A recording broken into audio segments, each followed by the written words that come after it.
This week on the Squatchers Lounge podcast, David and the Reverend Jeff continue our look at the four horsemen of Bigfooting. With 2 down, 2 to go, tonight it's time to get into Peter Byrne. What was his story? What was his background? How the heck did he get into this crazy field? And most importantly, how did he become one of the four horsemen? I mean, can I become one of the four horsemen? The fifth horseman? Is that like the fifth Beatle? And now directly from the octopus's garden, your host, the Reverend Jeff Kelly.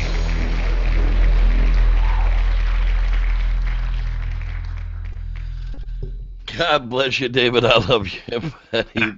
Welcome, everybody, to the Squatchers Lounge podcast, Season 2, Episode 26. I am the Reverend Jeff Kelly, and with me, at least in audio and with heart, is David Father Batdorf. How you doing today, buddy? Frustrated with the technical difficulties of this house with the demons that live within my internet connection recently. So Comcast, you're getting a telephone call, and it's not going to be a nice one. So there we go again. For sure. That was the title that I put up. I was like, due to Comcast's inability to provide adequate service, our show will still be awesome, but it will be delayed. Yes, without video and low bandwidth, and here we go. That's right. Everybody can call out and yell at Comcast and make phone calls and tell them that they're getting the Squatchers Lounge podcast is delayed because, dadgummit, you suck. Okay, well, there's a lot of stuff to get to tonight, and one of the first things I wanted to get to was the Sikes white paper on Yeti was released. And to everybody's disappointment, of course, there was absolutely no Bigfoot involved in the white paper release, which is how David and I called it, some 6 months ago, when everybody said, especially Dr. Retman Mullis said, wait, the white paper's coming. Gotta wait for the white paper, because there could be something important in there. Well, there very well could have been something important in there. There very well could have been something important in there, but unfortunately for everybody in the Bigfoot world, there's still no Bigfoot in it. And, of course, it's Dr. Sikes' name first, and Dr. Retman Mullis' name second on the white paper, so that's why, of course, he wants everybody to pay attention to it and keep it relevant, because his name's on the white paper, too. So, personal gain is involved, once again, in the drum beaters. I ask you once and for all, what does your rare, extinct bear DNA have to do with Bigfoot? Nothing. That's what it's got to do with Bigfoot. Nothing. Absolutely. The method of collection, might have something to do with Bigfoot, but it wasn't even on this continent. Right. Well, let's go ahead and take a look at something here.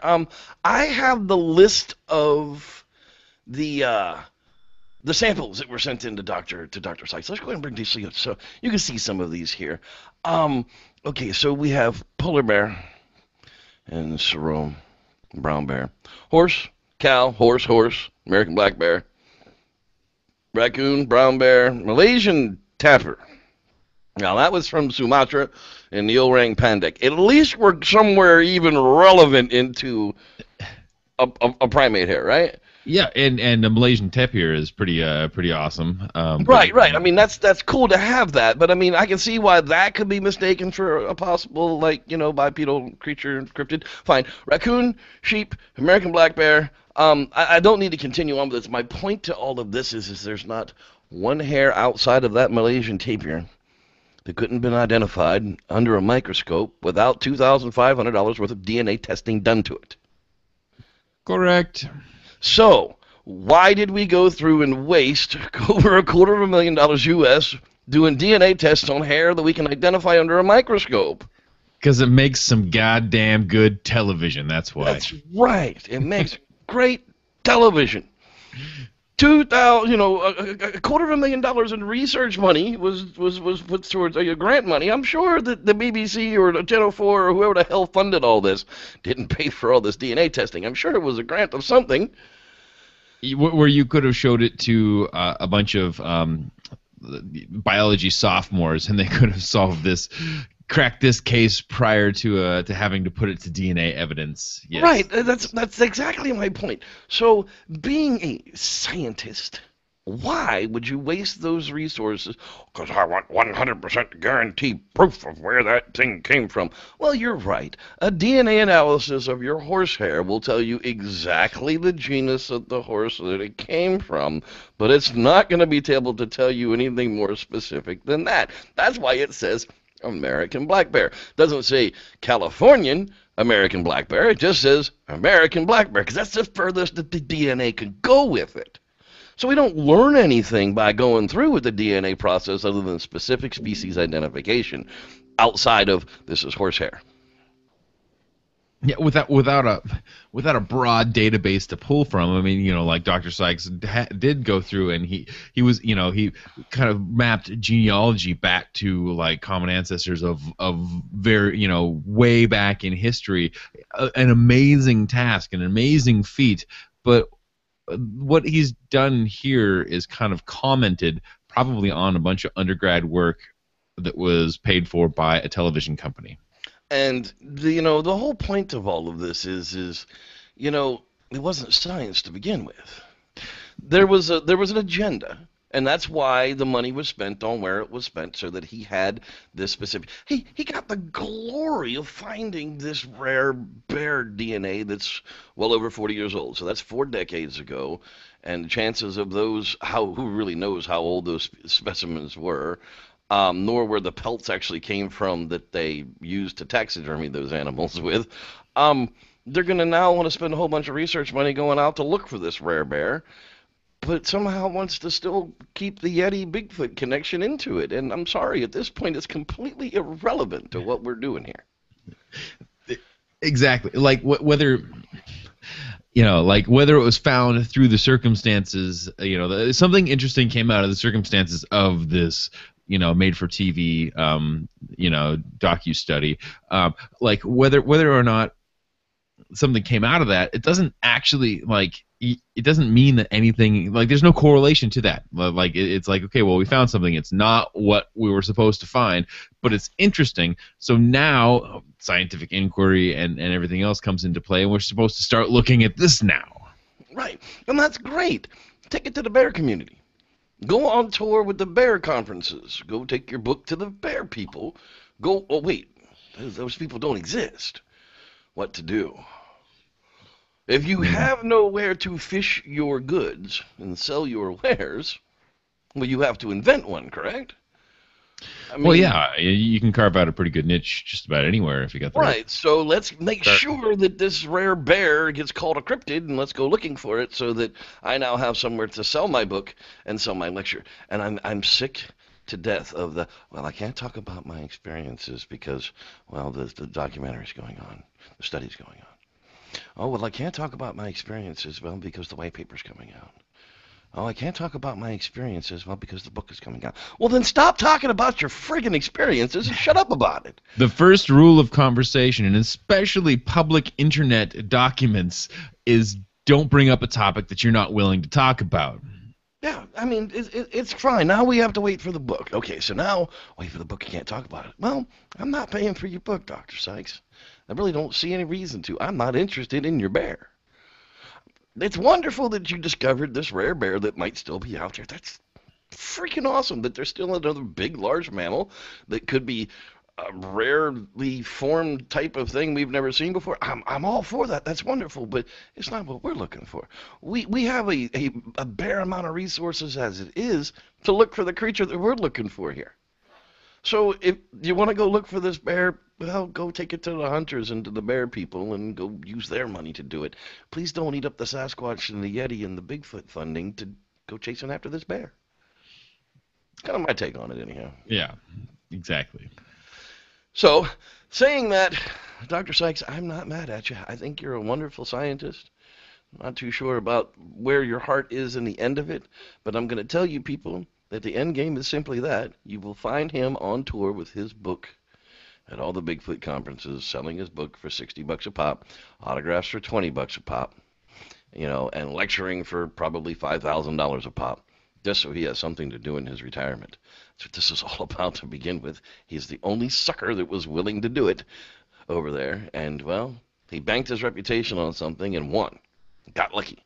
But I'm not funding a bear expedition. I'm not really looking to do that. We have enough answers here to go after. I say go look for your bear, buddy. There's plenty of stuff out there, but we still have an answer here. We still have questions here in the Bigfoot world that we've got to look for. True. True. Yeah. All right. So next up on the list tonight is Peter Byrne. That's what we're going to talk about tonight. Peter Byrne, number 3 of the 4 horsemen we are going to come out with and talk about tonight. Who was the man? Who is the man? Well, Peter Byrne's still alive, 88, 89 years old, I think. As of what we'll talk about later on, we got that clue in. Dude has been in Bigfoot Yeti research since like the start of it, man. 1957. There is a picture of the man looking for the Yeti. I mean, just up on the hill. I think I got a picture of that right here. Yep, there he is. Wow, he's out there in the Himalayas, man. This is one of their people out there. I think this is up where they got the Yeti finger and the scalp, and we're going to talk about that. Yeah, that's a fascinating story in and of itself. Yeah, it really is. The whole thing. I mean, the guy has just been. Peter Byrne's, you know, he's a Brit, you know, he's an adventurer, he's a wanderer. He's one of those people who just kind of wanders the earth and starts to look for things, and you know, I mean, the guy started out as a soldier in 1946 with the Royal Air Force, you know, I mean, that, you know, that's he was a big game hunter. He was, you know, he was looking for action and adventure, you know, like it's obvious, like in his life, like there was one of his biographies that was just saying, you know, a quote from him was basically just like, give me the biggest task possible and I will accomplish it. Like that was his kind of mantra. So like a really interesting guy for sure. Oh, and I apologized. I called him a Brit, and my God, that's not true. He's an Irishman. He was not subject to the British wartime draft, but he volunteered anyhow. I mean, that's just badass, dude. That's a guy with some gall, you know, to go out and do it. You know, and from there, you know, where does a warrior turn after the war? You know, I mean, 1947, 4 campaign medals and an honorable discharge. He joined the British Tea Company of colonial origins in North India, and that's where it starts to lead to the rest of the interesting world of his life. Yeah. Starting, I mean, obviously, like what 1946, 1947, he was in Nepal looking for the Yeti. Like there was already an interest in this sort of thing, and whether it was just adventuring and going mountaineering with another thought in mind or whatever, you know, like we all go camping with a purpose, you know. Right. Yeah, just enjoy yourself in the woods. Don't get bummed out when you don't find Sasquatch every single time, but you know, like that's always in the back of your mind. But yeah, and eventually, you know, he was already in the United States when the Patterson-Gimlin film broke. Was that correct? That is correct. Yes, he was already here. Well, he was in British Columbia, I believe, above the border there. But yes, yeah, that's where he came from. Now, for the longest time, Peter Byrne ran the Bigfoot Research Project out of Mount Hood, Oregon. And that's one of the things that we were talking about. Because of this iconic image here, this is obviously post Patterson-Gimlin film. That's correct. And, you know, the guy was so vain, and this is not a joke, that he actually autographed his own Jeep. I mean, the autograph there in the corner of that picture is authentically off of the guy's Jeep. This is a photograph of the side of the Jeep. I thought that was absolutely brilliant that he puts his brand autograph in every picture of anybody that ever takes a picture of his Jeep. You know, he basically was in charge of the Bigfoot Research Project. Now, he didn't really fund it himself. He had a backer, and we'll get to talking about that in just a minute. But basically, the Bigfoot Research Project was a hotline, man. Anybody that had any type of Bigfoot sighting, you called the Bigfoot Research Project hotline, and you talked to Peter Byrne, and he literally sat there with a pencil and recorded your Bigfoot information down for every detail that he could get out of you on this piece of paper and filed it in the file cabinet on the appropriate ways to file it. Am I correct in that, David? Yeah, he took whatever he could. He was much like you know, John Green in that way, and actually shared a lot of his documents with John Green for his database. But he was taking, you know, he had contacts, you know, because of his backer, all the way from Washington. Oregon was obviously where he was centered at that time. British Columbia, because that's where he was, and that's where John Green was living, and they were networking, and then Bob Titmus in Northern California. So like he really did have like the entire West Coast covered. And people did call into this group from all around, as they were suggested when somebody said, "Hey, I had this thing happen," and they're like, "Oh, you need to call this guy, or you need to get in touch with this guy," and eventually they connect you, because back in that time, you wouldn't just like go on to the Squatchers Lounge podcast on Facebook or something like that, and punch in your story. You had to actually get through a group of people via telephone or writing letters or like all this stuff. I mean, we're still back in the 50s or the 60s and 70s, like by this time. Yeah, operator, connect me to Klondike 472, please. Yeah, exactly. And so like, I mean, it really does take a lot of effort to get in there, but once you get there, like that's a great way. Honestly, like I was thinking about that the other day. It's like, okay, how did all these reports come to him? Well, that was just the amount of effort it would take to get to the end. Documenter would detract a lot of hoaxes, and just people say, "Well, yeah, I saw one." Right, and it's not like you could jump out to the internet back then and go, "What the heck was that phone number to the Bigfoot research? What the heck was their name? Ah, dadgummit, I saw that on a document." It's not like you can jump out to YouTube and go, "Oh, let's just look at the documentary. That information's in there somewhere." I don't know, damn it, there was no YouTube back then either. I mean, it's like, you talk to Joe down at the bait shop, and you go, "Hey, Joe, we saw something while we were out fishing on the water. It was a big, tall, hairy thing. I don't really know what to do about it."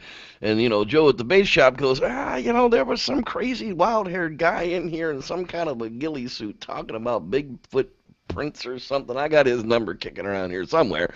And, that was the thing is, back then, all the Bigfoot people who wanted that information started that network, and that's one of the big things that I still talk about today. Go in and talk to your bait shop people. Go in and talk to your hunt shop people. Go out into the woods where these people actually live and hear the types of stories from the hunters who go, damn it, there was a stink up on the hill today that I just can't explain, and something whooped at me. Well, if you're not talking to the people who get those stories, well, you're not going to get those stories yourself either. Exactly. I mean, just go find a convenient, like a mom and pop convenience store. Find something. Put on your Sasquatch gear. It could just be a hat, just something, a pin. I wear my hat and my pendant around, and people ask me about Sasquatch all the time. Yeah, I get asked, like, I go to get coffee in at Starbucks, and people are like, "Hey," so put on your stuff, go into the places where you think you might, obviously I'm just wearing that, and I'm not trying to force somebody to talk to me in Starbucks, but I have had people come up to me, like, it's crazy, but go out to these places where you want to do your research, get into the foothills, and just go and buy a Coke in the convenience store and see what happens. Wear that shirt. Be a beacon.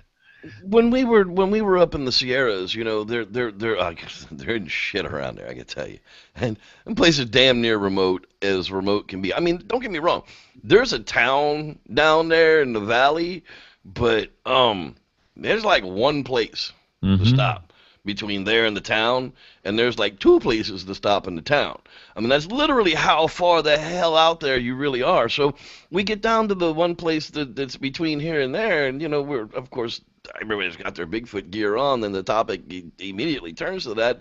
The one girl who lives there says, "I don't believe in Bigfoot, I don't believe any of this stuff. You guys are a big waste of time." And the other guy behind the counter is like, "Yeah, I ain't never seen one, but there's enough of you people coming up here looking for them that I say that you're looking for something." And, and they're not looking for pot growers because there ain't nothing to grow up there. There's no water to use up there, so that's not happening. So my old throwback to Barkentino's thermal footage from the SierraSiteProject.com, that it was either 7-foot naked pot growers or Bigfoot, kind of lost the 7-foot tall pot growers because there's no place to grow pot up there. So I'm kind of down to one solution to what's on that thermal footage now, and I say it's Bigfoot. I mean, but that's what you got to do is You got to get into those places and talk to everybody. I mean, stop. There's people on the road out there that are driving around on their four-wheelers and riding around on their bikes. Get business cards made up. I had my Cess Lounge podcast business cards made up for $9 shipped to me over friggin' FedEx.com, I think it was. Give them out. Give out 500 business cards and see what happens. Because if we don't start collecting these stories again, they're not going to get collected. They're just going to get lost. And if Peter Byrne was able to write 3,000 of them down with the same pencil over his lifetime, how many of them didn't he get? How many more should we be getting now? Well, exactly. In this day and age, how many more should we be getting? And, we make fun of the fact that, he's rolling around with a, I might use a, a magnet or something instead of just painting it right onto the car. But he's rolling around in this big, beige Jeep, with Bigfoot research on the side, and he signed it himself or what, like that. Again, calling out what you're interested in actually helps getting these sightings. How many times, if you just go to that town, you go to Sierra City or something, and just park that Jeep in the middle of town and just hang out for a day or two, an afternoon or two. Set up a tent right outside the Jeep and sleep right there in the park in the middle of town and let people come to you. Do something. People who are interested will be like, hey. Set up your own town halls. Finding Bigfoot doesn't own that. I mean, if you're really, really interested in the stories that you're researching, the freshest stories are the most important. That was one of the things that I did back in Tennessee. Was I talked to those people that were up on the hill where it was just second nature. Yeah, I saw one the other day. Joe was coming down the street with his 440 for the day. Normally if it would have been his 640, I would have said it was full of shit, but it was his fourth one for the day. He said he saw one cross the creek. Now, those kind of stories I want to hear about. But if you don't put yourself into places to talk to those people, then you're not going to hear them. So you run back to your Bigfoot lair and just set up for your next Bigfoot excursion and go up on the mountain and camp with a purpose. You're probably not going to hear what's going on locally. The guys we're going to go see with the Bluff Creek Project this coming up week, oh my God, those guys are so immersed into it. Everybody calls them. I mean, the postman will call these guys on the phone and go, yeah, I was just talking to Bobby Joe over there at the mill, and he said that they heard some weird calls last night. And that's how these guys are able to stay on top of where the animals are moving in their area. Oh, exactly, and that's why Stephen Strufert's bookshop and Mike Rugg's museum, that there are such gems, because it becomes a beacon. It's a staple. It's a location, and it's got an address. It's got a domain name, and it's got a telephone, and people can communicate to that location. They know it's there, and that's huge. That's we're getting a little off topic, but that's exactly what these quote unquote four horsemen did. Is they put themselves out there and they went on these documentaries and they did these things and they became like the story gatherers in a way that and that we can't even. It's funny, the internet has so depersonalized everything. All we do is fight each other, and it doesn't really anywhere. But there's not four guys out there that you're like, okay, these are the guys that are going to get all the stories. And how do we, how do you set that up again? And we used to. And do we have to dehumanize it? Do we have to make it a database, like an open source entry database, and then we have to follow up with telephone calls? Well, the problem is you're going to get a lot of people who have these sightings who don't have access to those databases. I mean, the fellow that gave me the Bigfoot campfire story is about the huffing out behind the tent where they were, where there was possible infrasound. Dude's not on Facebook. The dude doesn't have a Facebook account, not on the internet. He's not that old either. I mean, he's like a decade older than I am. He just doesn't care about it. But, I would have never run into him if it wasn't for the actual researching.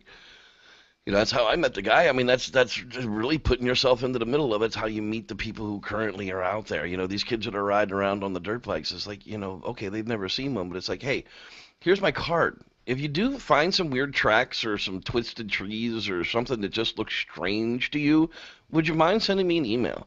And that's what these guys did with their presence. They just went out into these places, but they stayed in Bigfoot land. I mean, these guys tried to make. Peter Byrne was funded, and let's go ahead and talk about Peter Byrne's backer, David. What was that poor fellow's name?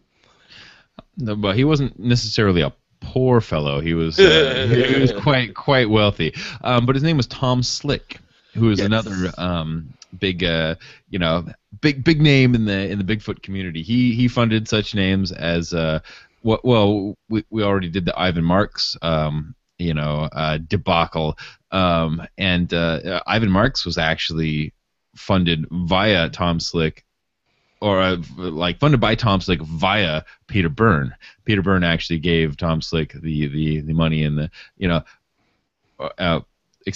Peter Byrne actually gave Ivan Marks the checks from Tom Slick to do this the research or whatever, and then of course Peter Byrne becomes Ivan Marks' biggest detractor in the long run, saying that he's a hoaxer and he's full of it, and he got Mickey Moused by him. So yeah, well, let's take a look at Tom Slick's Wikipedia here.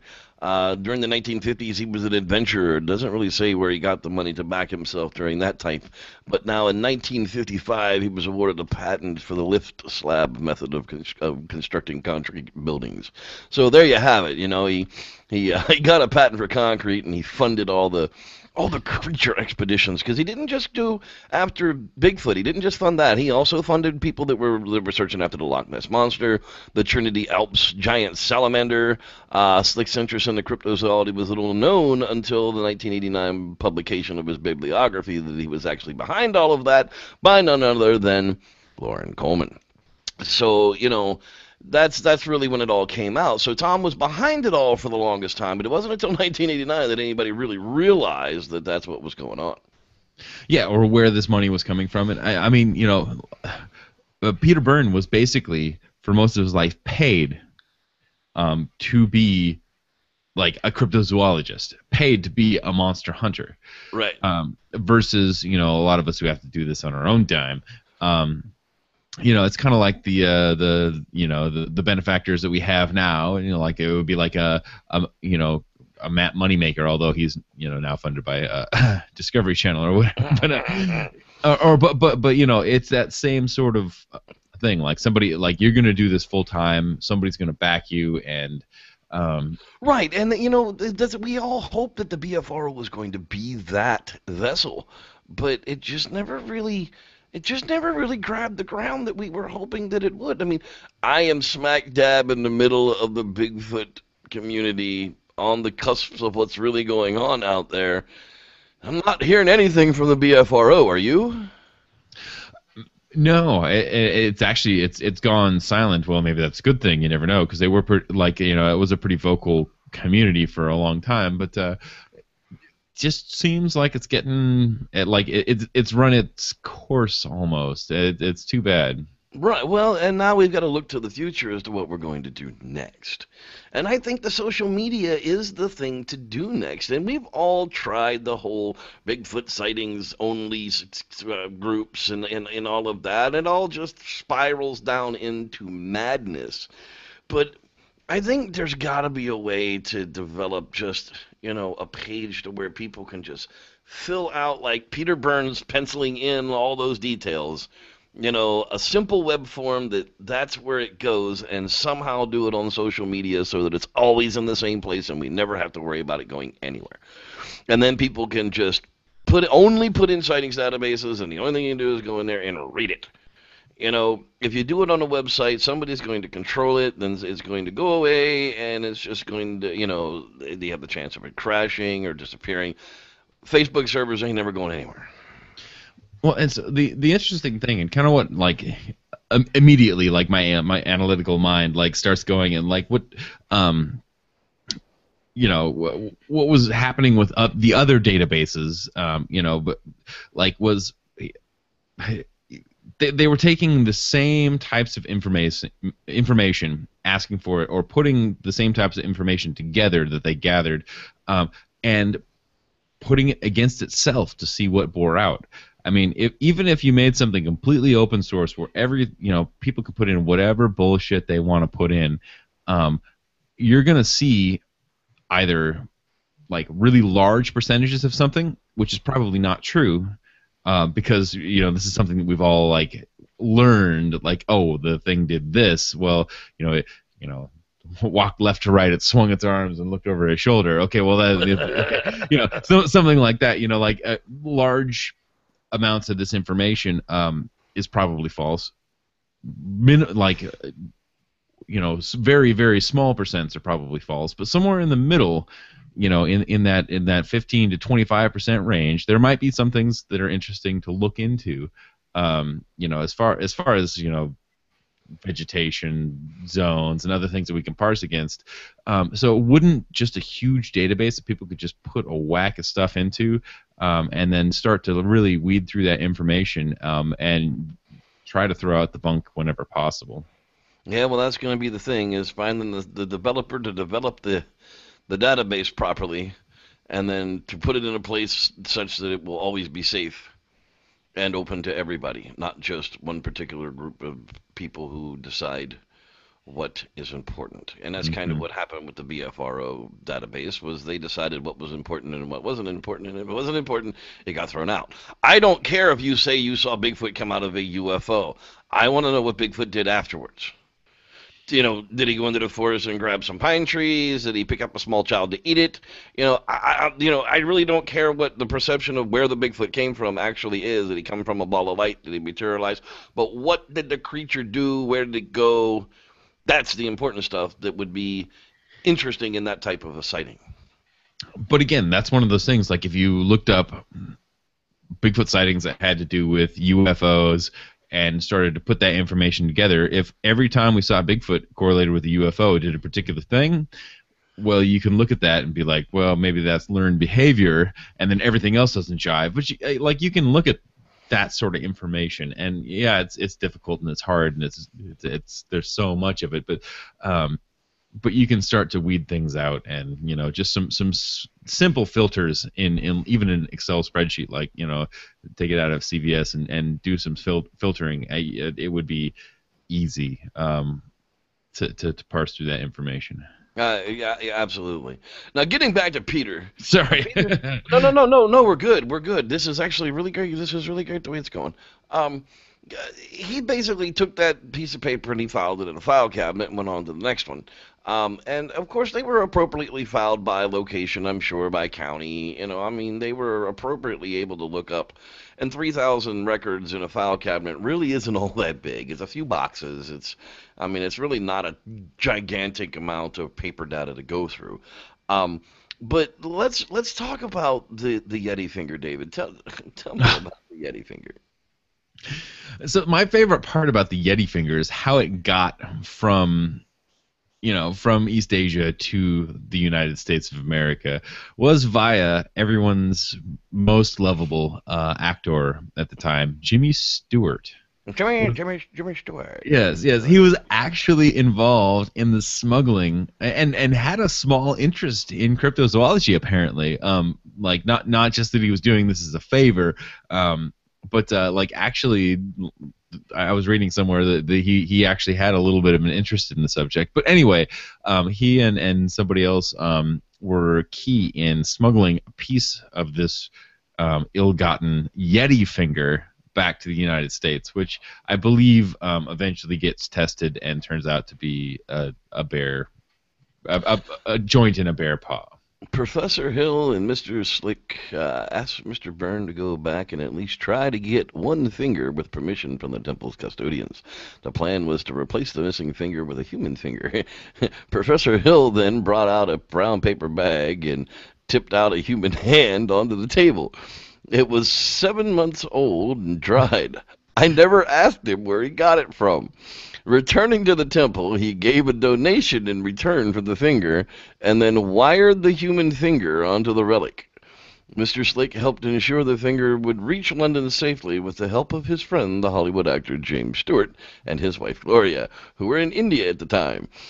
They were to meet the Grand Hotel in Calcutta, said Mr. Byrne. Dude, this is like Casablanca stuff here, man. This is like really, really good stuff. I've got to... So, it really gets crazy, but basically right out of the war, he became an adventurer, and then he was funded by Tom Slick, and that's just like awesome. I would love to have that lifetime myself. That would be really, really cool to be funded to go bigfooting for life. But he did a lot of good work. I say that because he didn't question people once they got to him. He was like, okay, well, I'm just going to take all of this information as it is, no matter what your personal feelings are into it. It fit into the form. It fit into the form. He took the information as it was, and it's there. But what's happened to it since then is kind of a crime. The digital age has kind of passed it up because it's still sitting in boxes somewhere. Yeah, and people have said, well, hey, I'll go find such and such and this and that and the other and this person's sighting or that person's sighting, and I'll get to it eventually. Right, and and it's out there because I've talked to a few people who said that they've put their fingers through it a time or two over the last decade, so it's out there. And I believe our good friend Phil Poling of Para Breakdown actually contacted Peter about his sighting that he submitted to Peter Byrne's recordings, and Peter told him that he had the stuff in boxes there at the house, and that if he gave him some time, he could probably locate it and get him a copy of it. So apparently, he still has all this stuff. I don't know exactly. That's just the stories that I've been told as I was digging into it, trying to find out for sure. But nobody in the active Bigfoot community has that information as to physically where are those information, and are there any plans in preserving and saving it. Because you know what? Ship it to me, brother. I will sit here and scan it page after page after page after page until every single one of them is at least in picture form, JPEG form, on in a digital format. It's got to be done. Somebody needs to sit and get 3,000 records. Would take us 6 months to go through, and then we would really know what was in there. Exactly. Well, and putting it into a form that's parsable would be even it would be even more difficult. But you have to start somewhere. It's like Bill Munn sits down and frame by frame goes through the original Patterson film and takes individual frame images versus well, that's exactly what we would be doing here, and then we would have to go back through the individual frame images and type out all the information that's included in them to get them into usable format at that point. That's going to take a year to do. But guess what? In 18 months, all of that stuff is in form and on a computer and ready to be used, not still sitting in a box somewhere. Exactly, and it's the same thing like the whole John Green database, which includes some of Peter Byrne's information as well, but that whole database was only recently made available. Right. Which we need to get all of them meshed together and parsed so that we don't include the same data, so that we're at least looking at the right data set. Yeah, and help people filter it down and drill it down to what they're actually looking at. And software geeks of the world who are good at that stuff, the John Green database is available out there. Can you please do something with it for us? I know you're out there. I know you're capable. Stop, making stupid games that you're never going to sell and go do something with that instead. Yeah, and other folks, come talk to us about the type of information we should be capturing, and then let's make a new database that people can add into and see what we can pull out of the old databases and add to that as well. I mean, that's something that's all encompassing and open source to the public and parsable. We've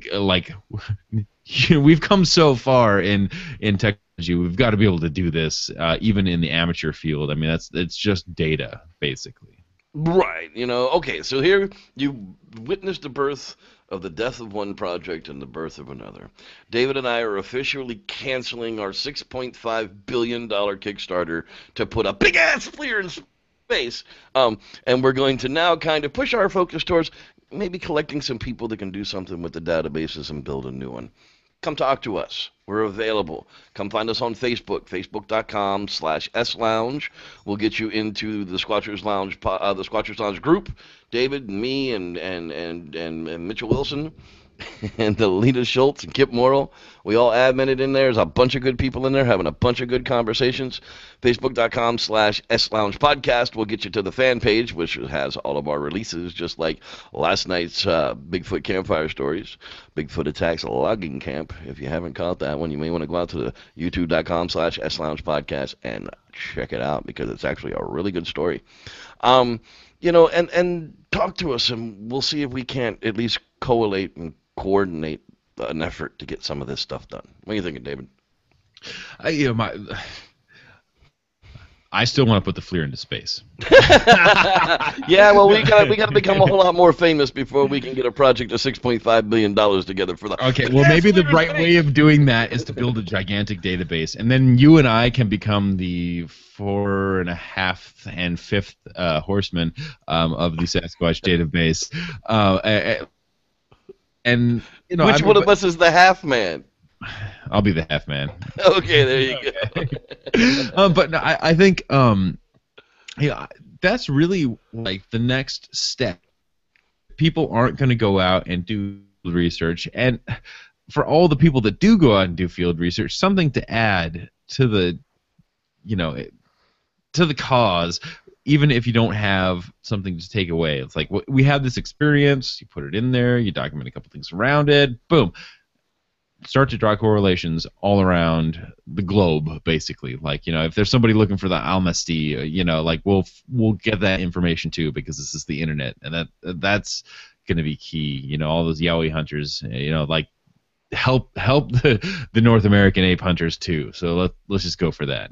Exactly. That sounds like a good project for me. We'll be back to putting the big ass FLIR in space later on. Guys, Peter Byrne, the poor guy, I really kind of hate to wrap it up this way, but it's kind of true. Everybody loves the hater Sharon Hill over at the Doubtful News, posted this up in February this year that, well, unfortunately, Peter Byrne's run into a little bit of legal issues. He failed to disclose some money to the government, and they decided he owed them a bunch of money, so they took a bunch of his money and told him not to do that again, and I put him on probation for 3 years. So apparently, $78,000 is what they made the poor man pay. And I say poor man because really, it's like at that point in his life, I'm sure he didn't have much left over. He's no longer being funded by Tom Slick, I'm sure. But I'd hate to see that that's the way the man's legacy ends, is with a little blip of, damn it, he got sued. The government caught him. Yeah, but and of course the Sharon Hill purpose is to show that, hey, this person may not have been truthful, but again, this is just information like that he's passing through himself that comes from other folks, not necessarily his own information or his own opinions. But he's just gonna. Right, and let's face it, $78,000 over 15 years isn't much. I mean, it's like $4,200 a year or some crap. I mean, we're not talking about a freaking fortune here. We're not talking about $1 million. We're talking about $78,000 over 15 years. I mean, do the math. It's like $3,800 a year he didn't claim or some crap. I mean, that's not damaging to somebody's credibility that he took 3,000 Bigfoot sightings. Yeah, well, from the outside looking in, though, I will say, of course, it looks sketchy, or it can be drawn to look sketchy. If things can be made to look however they're made to look, Right. But at the same point, like, let's get the database, let's put the stuff in there, and let's see what holds up. Because again, these aren't his stories; he took them. That's right. Whether he took Tom Slick's money, or did whatever, but at least he got the data, and he did go out and he did expeditions, and he did go out and he he found other people to work underneath and with him, and it wasn't quite in the same vein as the Tom Biscardi or others, in the way that using other people's information and abilities, to make something happen. But yeah, again, like, it's a this whole this whole community from the onset. It's just a weird place, and it's a hard place to be because nobody believes you. No, and you know why? I figured that out. With doing the Four Horsemen, I've gone back to all of the old Bigfoot documentaries, and you've been watching them too, so you know exactly what I'm talking about. There were the monster hunters, and then there were the hippies. And Peter Burns was a monster hunter. He was looking to kill one. He was part of the Four Horsemen. You see that sucker, bag it and bring it in. We don't care if it's the last one. It doesn't do us any good running around in the woods not cataloged. Kill it. Versus the hippie Bigfoot huggers that were out there. Not much else has changed. Think about it. I mean, the overall view of the community is why harvest an animal if you don't have to. But that's still not the same as no kill. And then you have the people who hate the monster hunter. And Justin Smeha is still the monster hunter.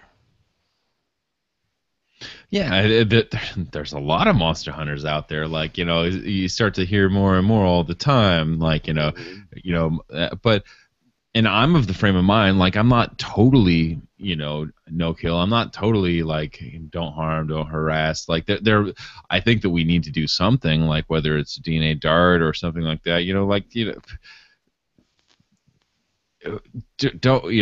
Don't screw up your habituation site. Like, no, Sasquatch Ontario, shoot a dart into Nefatia's ass, and just walk away and be done with it and have an answer. Versus, but anyway, if you never see Nefertia again, it just has a little hole in its ass. It'll be okay. Yeah, at least you have the right answer. But he's not after an answer. He's after your money. Well, wait. There's no more to come with that one. But yeah, he's after your money. He's decided that the real Bigfoot community won't believe him, but of course the woo-woo Friends of the Forest people will be all about it. And now there's some psychic woman who is translating messages from Nefertiti or whatever the hell that thing's name is to Mike. And I got to tell you, my hat's off to you. It's a hell of a bunch of fun entertainment. There's nothing scientific to it. There's no biology there. I have a hard time following it, but hell, you're a funny lady to watch. That's for damn sure. I actually love, like, I went back and I was like looking through, like, I've watched a lot of the videos, but just watching like the way that the Sasquatch Ontario thing like escalates into, like, it's like, oh, words. Yeah. You're like, vocalizations. Let's all of a sudden they're making, doing braiding and making designs and things. They're leaving words and say names, and they're speaking, like, it's just crazy to, like, now they're singing and dancing, like it's a whole, like, fucking production out there. Right, yeah. It's Song of the South of the fucking woods out there. Exactly. This freaking guy is a hoot and an entertainer. I mean, guy needs a friggin' he needs a sitcom or something. Jackass in the Woods. I don't know, but somebody needs to go up there and film what the hell he's doing, because it's got to be hysterically funny.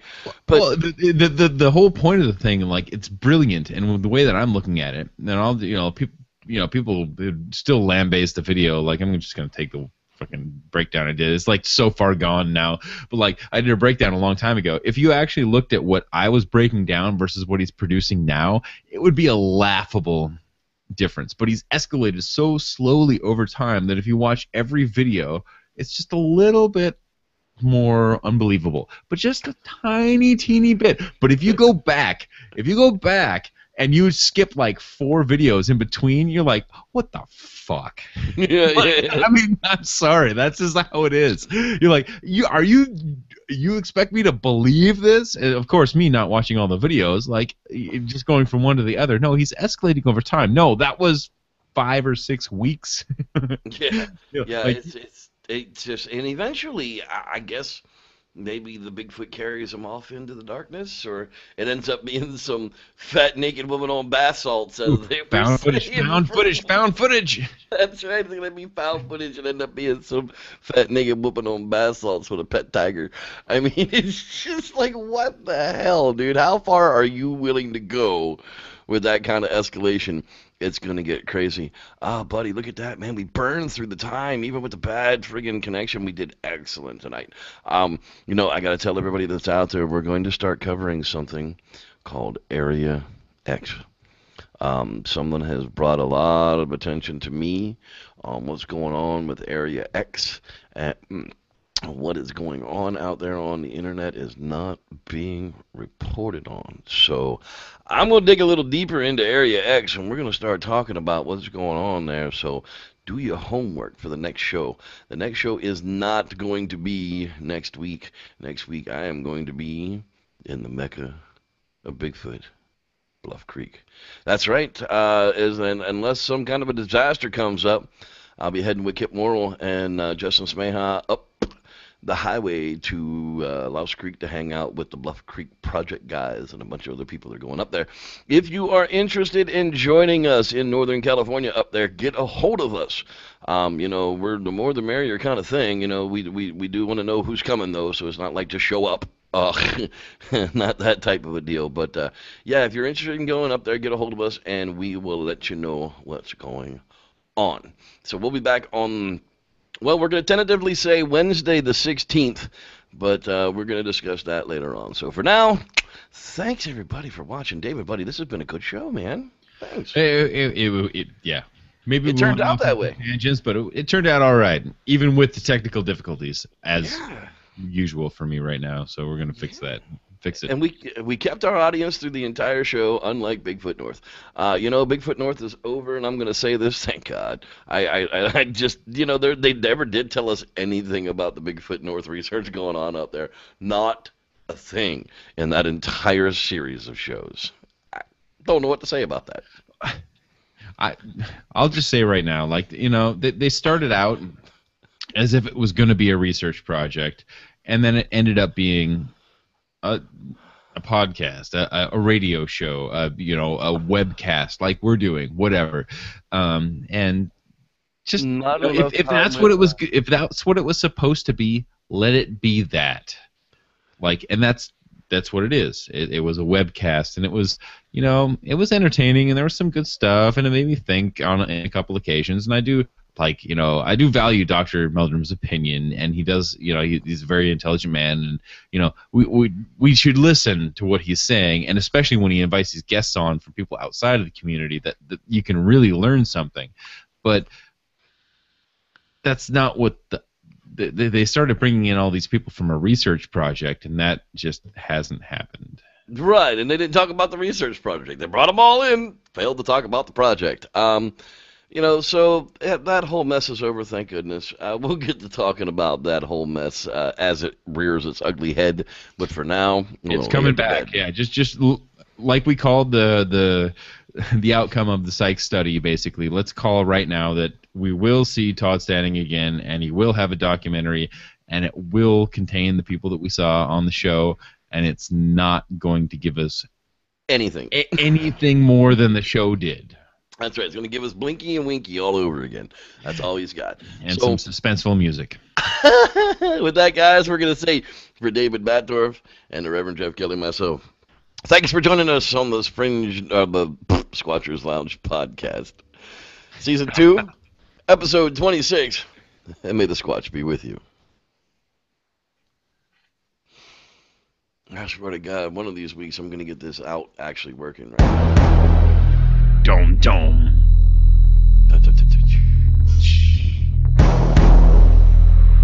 That's right, bitches. I'm going to be walking where Patty walked. Give us the look back, man. The look back. I'm even trying to talk some guys into going down in there and camping overnight in the location, dude. I might not be able to camp down in there, but nothing says you can't be hiking down in there all night long, I guess. We don't throw up a campfire or any tents or anything. We're not really camping, are we? No.